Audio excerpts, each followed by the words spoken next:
اخر الشهر جه مصروف البيت خلص منك بسرعة. ادخلي معايا وشوفي الاكلة دي.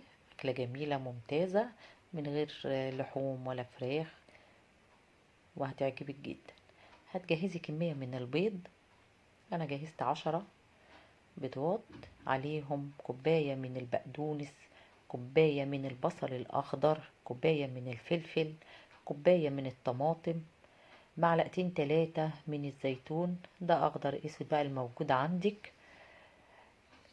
نص كوباية من الجبنة، أي جبنة موجودة عندك في التلاجة، ميكس جبن أي نوع زي ما انت عايزة. 3 معالق دبس رمان، معلقة صغيرة من الفلفل الأسود، معلقة صغيرة من الكمون، معلقة صغيرة من الملح. هنقلبهم تقليبة كويسة. أكلة هتعجبكم جدا، ريحتها كانت جايبة آخر الشارع بصراحة، في منتهى الجمال واقتصادية وحلوة. سخني بقى طاسة عندك، نزلي عليها معلقتين من الزبدة. هاتي العيش المصري بتاعنا الحلو البلدي ده،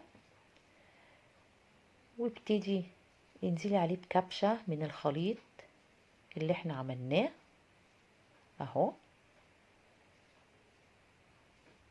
الكمية دي عملت 10 أرغفة. انتي بقى خدي الكمية اللي تناسبك.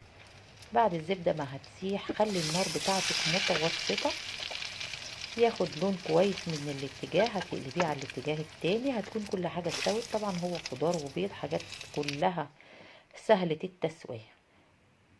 احلى حواوشي خضار هتاكليه، طالع طري، ريحته حلوة جدا في منتهى الجمال.